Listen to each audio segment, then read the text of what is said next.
Dans un communiqué publié le 11 décembre 2024, la Dynamique pour la majorité du peuple, DMP, rejette fermement les premières élections sénatoriales annoncées par le gouvernement pour février 2025. Elle y voit une étape supplémentaire du coup d'État constitutionnel orchestré par le régime, dénonçant une commission électorale illégitime et des dérives contraires à la souveraineté populaire. La DMP appelle les citoyens togolais à rester mobilisés pour la restauration de la Constitution de 1992. Communique la DMP rejette les élections sénatoriales et appelle à la restauration de la souveraineté du peuple. Le 4 décembre 2024, le gouvernement a annoncé, dans un communiqué, la tenue au Togo des premières élections sénatoriales le 2 février 2025. Au nombre de sénateurs élus, soit les 2/3 du Sénat, vont s'ajouter un 3 de sénateurs nommés par le chef de l'État. Ces élections au suffrage indirect reposent sur un corps électoral restreint et composé uniquement de grands électeurs,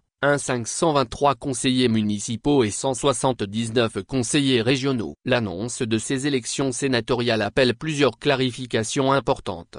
1. La DMP considère que ces élections sénatoriales s'inscrivent dans la continuité d'un processus de coup d'État constitutionnel en cours. Il s'agit d'une nouvelle étape dans la stratégie du régime RP-UNIR visant à mettre en place les institutions de la Ve République rejetées par les Togolais et Togolaises. 2. La Commission électorale nationale indépendante, CENI, en charge de l'organisation de ces élections, est illégale et illégitime. Elle viole les dispositions du code électoral, qui stipulent que sa composition de la CENI doit refléter la configuration actuelle de l'Assemblée nationale, ce qui n'est pas le cas. La DMP récuse cette CENI et dénonce son rôle dans l'organisation de nouvelles élections.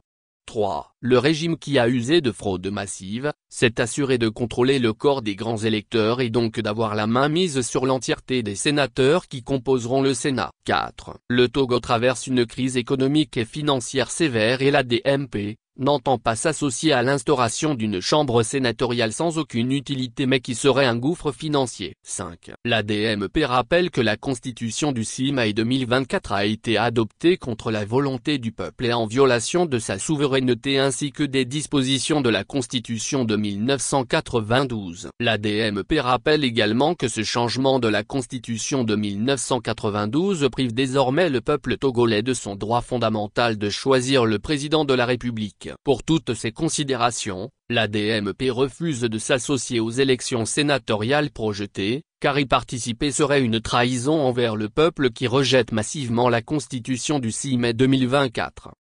La DMP invite les Togolaises et les Togolais à demeurer vigilants et à continuer à exiger le retour de sa constitution qu'il s'est donnée.